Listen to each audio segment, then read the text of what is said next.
नमस्कार दोस्तों, मैं सीमा आप सभी का स्वागत करती हूं अपने चैनल राधा कृष्ण ऑफिशियल में। कैसे हैं आप लोग? उम्मीद करती हूं कि आप स्वस्थ और मस्त होंगे और अपने अपने ज़िंदगी में खूब खुश होंगे। तो ये बताने के लिए कमेंट बॉक्स में जय माता दी ज़रूर लिखें। तो चलिए दोस्तों, इस वीडियो में हम मकर संक्रांति के बारे में सारी जानकारियाँ जानेंगे। कौन किया है जिसे हमें बिल्कुल भी नहीं करनी है।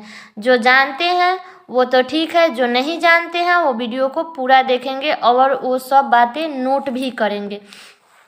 तो सबसे पहले मकर संक्रांति की ढेर सारी शुभकामनाएं इन एडवांस। जहां कहीं भी रहे स्वस्थ रहे और सुरक्षित रहे, और मैं भगवान से यही प्रार्थना करूंगी कि आप लोग सुरक्षित रहें।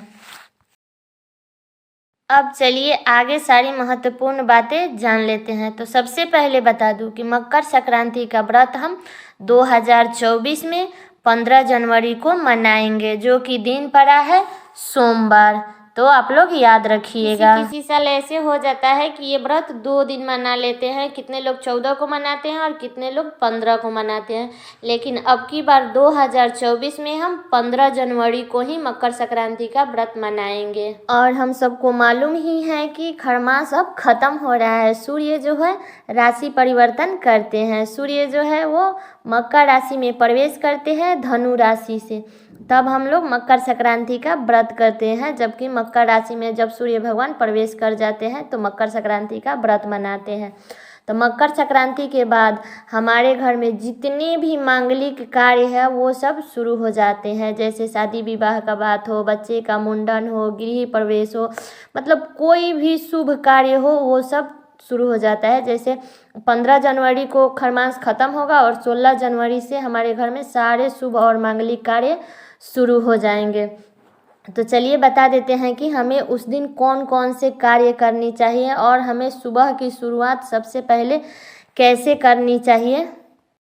सबसे पहले हमें ब्रह्म मुहूर्त में उस दिन मकर संक्रांति के दिन हमें उठ जाना है। हमें ज़्यादा देर तक नहीं सोनी है, लेकिन अपना स्वास्थ्य का ध्यान भी रखिएगा क्योंकि ठंडी का मौसम है। तो पहले अपना स्वास्थ्य देख लीजिएगा, उसके बाद ही कोई भी कार्य कीजिएगा। लेकिन फिर भी ज़्यादातर उम्मीद करें कि हमें ब्रह्म मुहूर्त में ही उठना चाहिए। और उठ करके पहले अपने बेड पे बैठ जाइए। उसके बाद आप लोग क्या कीजिएगा कि दोनों हाथों को एक साथ लेकर के अपने फेस से पोंछ लीजिएगा। उसके बाद ये मंत्र बोल लीजिएगा, काग्रे वसति मध्य च सरस्वती कर्मलेतु गोविंद प्रभाति कर दर्शनम।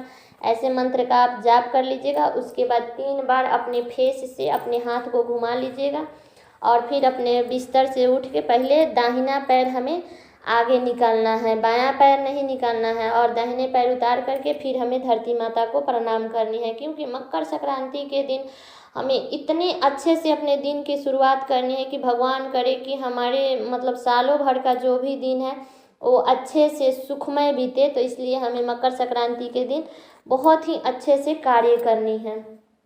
उसके बाद आप क्या कीजिएगा कि जो भी आपका कार्य है, झाड़ू पोछा करना है, वो आप कर लीजिएगा। और करने के बाद आप क्या कीजिएगा कि नहा लीजिएगा। अगर आप नदी सरोवर में स्नान करना चाहते हैं तो नदी सरोवर में भी कर सकते हैं। अगर नदी सरोवर में नहीं जा सकते, अगर आपके आसपास में नदी सरोवर नहीं है, तो आप अपने घर में बाल्टी में गंगाजल और काला तिल मिला करके आप स्नान कर सकते हैं।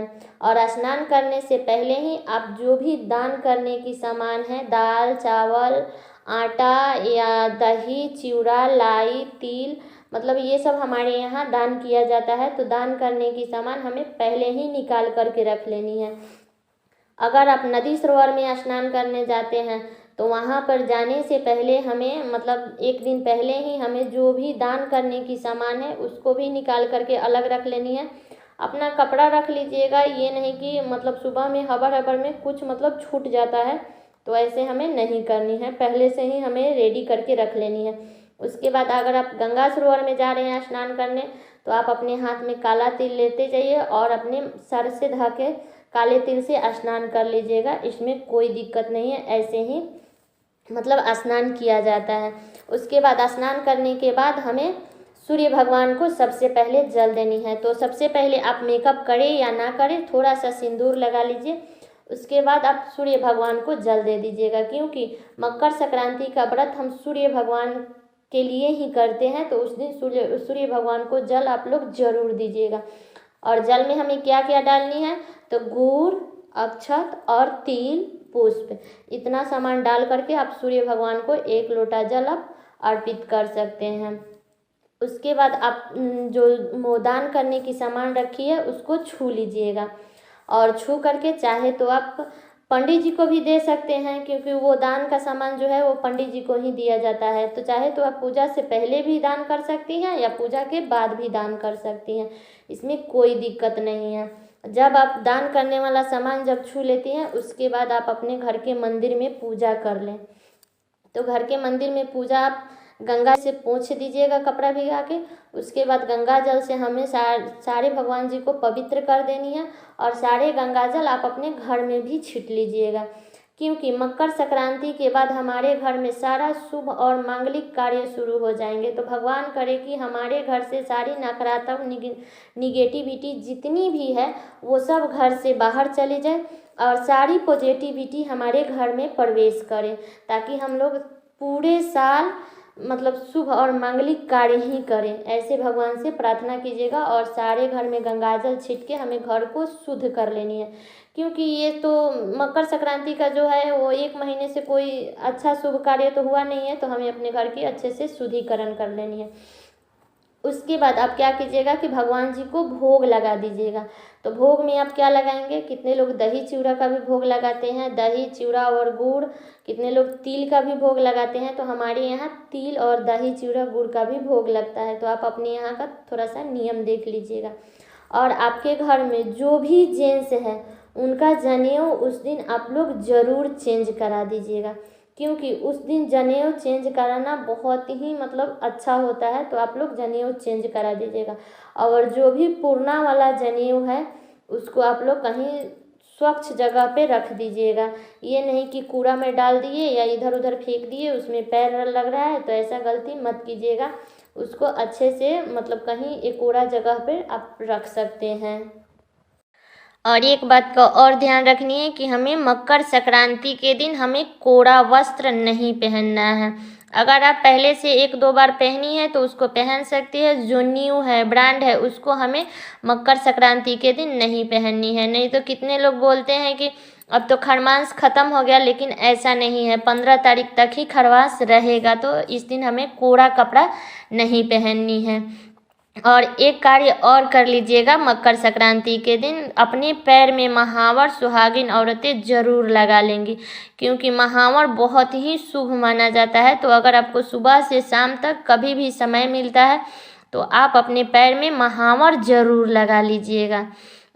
तो और उस दिन खिचड़ी भी खाना बहुत ही महत्व होता है, क्योंकि मकर संक्रांति के दिन खिचड़ी, दही चिवड़ा, तिल और ये सब खाना बहुत ही मतलब महत्व होता है। तो उस दिन हमें ये सब ज़रूर खानी चाहिए। तो कितने घरों में सुबह में ही खिचड़ी बन जाती है और वही खिचड़ी लोग शाम तक खाते हैं, कितने लोग के यहाँ शाम में खिचड़ी बनती है। तो देख लीजिएगा अपने घर का नियम, तो थोड़ा सा शुद्धता के साथ में बनाइएगा खिचड़ी, क्योंकि अगर आपके घर में कभी भी बनता है, सुबह में बनता है या शाम में बनता है, जब भी बने सबसे पहले हमें भगवान को भोग लगानी है, और भगवान के भोग लगाने के बाद ही हमें उस खिचड़ी को खानी है। तो दिन भी अच्छा पड़ रहा है, सोमवार का दिन है, तो भोग लगाइएगा तो उसमें थोड़ा सा तुलसी पत्र डाल दीजिएगा। उस दिन तुलसी जी को हम पत्ता तोड़ सकते हैं, तो आप भोग में तुलसी पत्र ज़रूर डालिएगा। तो उम्मीद करती हूँ कि आप लोगों को सारी जानकारियाँ मिल गई होगी। अब चलिए बता देती हूँ कि हमें कौन से कार्य नहीं करनी है।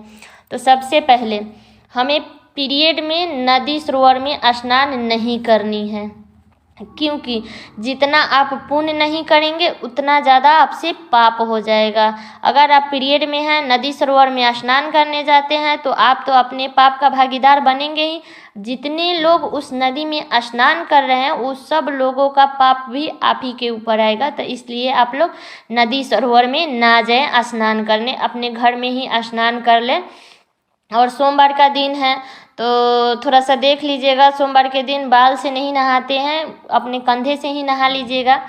तो इस बात का आप लोग ध्यान रखिएगा कि हमें पीरियड में नदी सरोवर में स्नान नहीं करनी चाहिए। अपने घर में ही स्नान कर ले, बाल्टी में तिल डाल ले, गंगा जल डाल ले। उसके बाद जितने भी गंगा मैया के नाम है, गंगोत्री, मतलब बहुत सारे ऐसे गंगा जी का नाम है, उसका नाम आप लोग रख करके फिर आप घर में ही स्नान कर लीजिएगा। जो भी छूने का सामान है, दान करने का सामान है, उसको स्नान करने से पहले ही निकाल लीजिएगा। मैं पहले बताई हूँ, और निकाल करके फिर हमें स्नान करनी है, क्योंकि स्नान करने के बाद अगर हम निकालते हैं तो वो सारे चीज़ दान में आ जाता है। तो इस बात का आप लोग ध्यान रखिएगा और ये सब गलतियाँ मत कीजिएगा। तो चलिए दोस्तों, ये वीडियो मेरा यहीं तक का था। कैसा लगा ये वीडियो कमेंट करके ज़रूर बताइएगा। अगर आप लोग चैनल पे नए आए हैं तो चैनल को सब्सक्राइब कर दीजिएगा, बेल आइकन को प्रेस कर दीजिएगा, ताकि मेरे वीडियो का नए नोटिफिकेशन आप सभी के पास सबसे पहले पहुंचे। और एक लाइक ज़रूर कीजिएगा, क्योंकि आपके एक लाइक से मुझे बहुत ही मोटिवेट मिलता है। तो एक लाइक ज़रूर कीजिएगा। तो चलिए दोस्तों, मिलती हूँ आपसे नेक्स्ट वीडियो में। तब तक के लिए नमस्कार।